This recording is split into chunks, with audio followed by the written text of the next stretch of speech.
Okay, now y'all, let's get into it. One of R. Kelly associates, Will EADDY, went live and spoke on things that have been surrounding P. Diddy, Bill Cosby, and also his friend R. Kelly. He spoke on how if you don't know what's going on in a situation, it's better to just shut up. He also talked about taking R. Kelly to meet the minister Louis Farrakhan and how he warned R. Kelly about what was going to happen to him. I want you guys to take a listen. Like, share, subscribe, and also leave a comment with your thoughts and opinions down in the comment section, and I will catch you on the next video upload. Now let's get into this video. I ran billions for Chase. I ran billions for U.S. Bank. But I never knew one thing going on about one red cent that belongs to R. Kelly.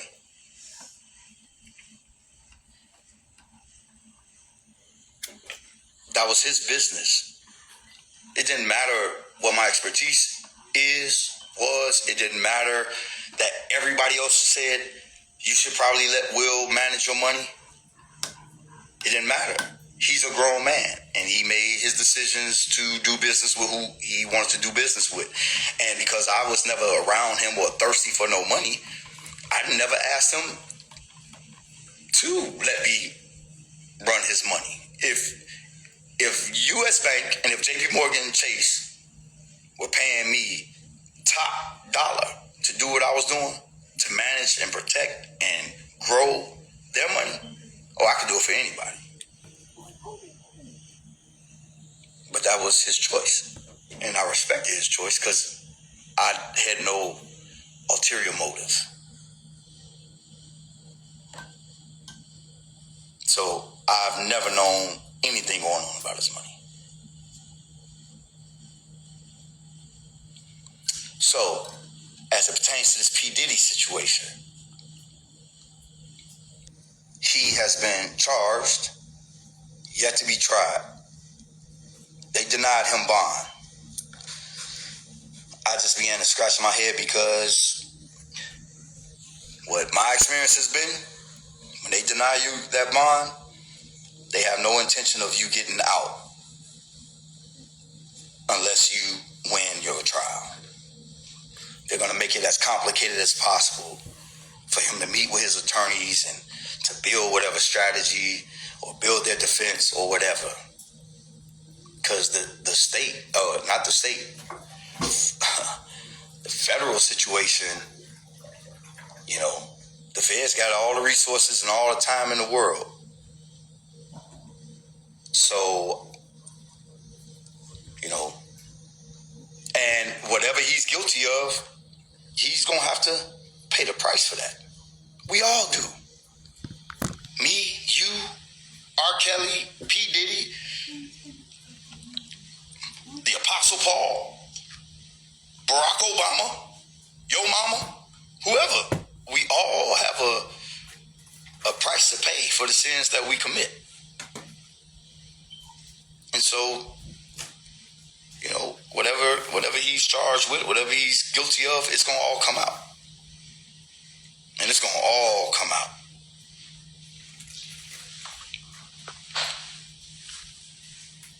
But what's my button on this segment of this live? You just not famous. You're just not famous, but a lot of y'all dirty. You got skeletons. You praying that your stuff never come out. Because, see, social media is a beast now. You ain't got to be famous. You can be made famous by what somebody put out on you. A lot of you got a whole lot to say about people, but you better pray. You better pray that your stuff don't ever come out. Because you're going to want some grace. You're going to want some mercy. You're going to want somebody to show you some genuine love. Because that's when you're going to need it most. That's when you're going to need it most. It really bothers me that many of you have the audacity to take certain positions when you know you're guilty of many of the same things and worse. You hypocrites. You're a hypocrite. How do you sleep at night?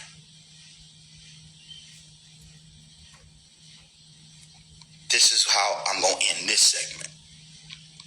I don't care if you've murdered somebody, and I got some friends that have literally unalived some people. I don't care if you've sexually abused somebody. I don't care if you robbed every bank in the country. I don't care if you've cheated on your taxes. I don't care if you've lied to your kids about the real reason why their father don't have a relationship with them. I don't care if it's the fact that you sow discord between brothers. I don't care if it's the fact that you're gluttonous. I don't care if it's the fact that you are a hypocrite. You act like you're better than what you are. You condemn people for things that can be seen that's wrong about them, but you go and climb back in your dirty bed with your dirty mind and your dirty heart. But guess what? God can forgive from the murderer all the way down that long list I just made, even to your dirty heart. He can forgive you. Because that's just who he is. So shut up. You talk too much, especially about things and people you don't even know. Shut up. Yeah, my brother, he wrote a song called Shut Up. Because what I do know, the things I did see, I can clearly tell you, y'all don't know what you're talking about, but I do. And if God can forgive you with your dirty heart that nobody sees, because no, you don't go and fornicate or commit adultery with nobody, but you masturbate, but you got a nasty mind. You beat up on homosexuals, but then just like this Republican lieutenant governor, we find out why he beating up on transgenders. That's all that's on his porn search bar in his search engine. Ain't that something? Sound like a whole bunch of y'all. But if God can forgive you, he can forgive R. Kelly, P. Diddy, your mama, your daddy. So that's that piece. So for those of you who are hanging around to hear some more about that part is over. So if you want to leave, peace. That was my video. I held on to it for 3 years. To everybody that shared it, thank you. That was my video. You'll see, if you go back and look at the video, I'm the only person standing in the house. And any member of the FOI will tell you, there's no free movement like that. And you're not just moving like that around the Honorable Minister Louis Farrakhan or Mother Khadijah. Your movement is approved. I was approved to stand. Why? Because my brother Abner Farrakhan, and he will confirm every word I'm telling you, for 2 or 3 years had been reaching out to me, asking me if I could bring Rob to his mother's birthday celebration to surprise her, because I Believe I Could Fly is her favorite song. And she sings it every day and listens to it every day. And every year it was always around Grammy time. This was when it was, I think, in like January, February, something like that. So it never worked because, Rob would be out of town or whatever. It just never worked. Well, the minister was having a conversation with Abner. So many of y'all don't even know, like Abner is my brother. We go back almost 30 years. Because his father being Honorable Minister Louis Farrakhan, my father being a powerhouse of a pastor all of our lives. And he don't get the credit that many others get. I don't know what that's about. But then again, I do. And that's why he is being blessed and prospered the way he is now, because he don't do it for the likes, he don't do it for the attention, he don't do it for the pats on the back. It's his calling. So that was our connection. My father took me to meet Minister Farrakhan when I was 14 years old, and the first time I met him, we were at a concert. We were sitting front row. And so he was coming towards us, walking, and he saw my father, and they greeted. And my father introduced me, because my father used to have us listening to, some of his teachings. And the first thing the minister said to me was, "Your face shines like the sun." And I was like, whoa, no man had ever talked to me like that. But it was said with such masculine love. I was like, wow. So that was my first time meeting him, and I've met him many times since then. Nevertheless, the minister was having a conversation with Abner, and the minister said that he needed to get to RKELLY, that he had a word from God for RKELLY. And did Abner know someone that could make that happen? And Abner called my phone and told me, he said, I just got off the phone with my dad. My dad said that God gave him a word for RKELLY, and he needs to see him. And I said, say less. When? He told me, he said, I'm going to get his schedule. We'll figure it out.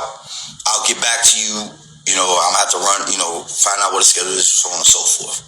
He got back to me, I think maybe 3 weeks later, and said the date that the minister will be available and be there, and asked me, did that work? And I was like, we gonna make it work. I'm gonna make it work.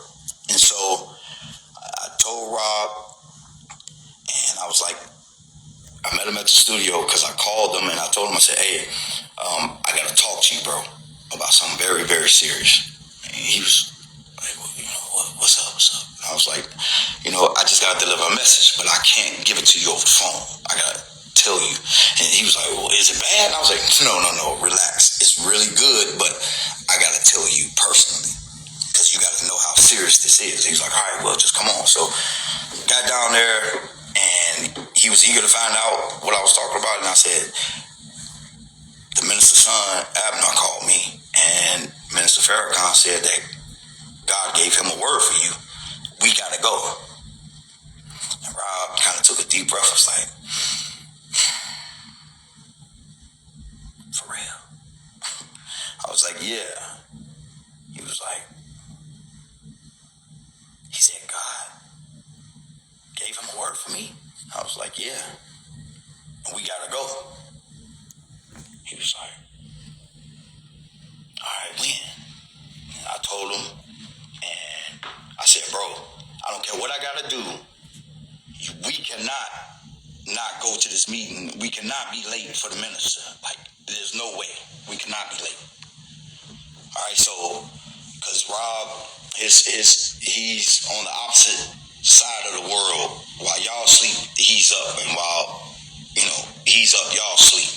So he's usually laying down around, in the morning. So, I was like, bro, whatever I gotta do, man, I'm coming down to the studio if I have to. I'm banging on the door. Like, you cannot be running late, and we cannot have the minister waiting. He was like, no, I got it. Like, I ain't gonna do that. And when I called him first thing that morning, he picked up the phone. And he was up. And he was ready. And so I called Abner, and I told him I was on my way. And I got there first thing that morning. We got there, and they called me when they got off the expressway. Made sure I was there, robbed them. And he had some different security around him. That's a whole nother story or whatever. So Ron got there, and we went into the mansion, and we had to go through security. I think we might have got patted down. Whatever the FOI took us through, we ain't had no problem with it.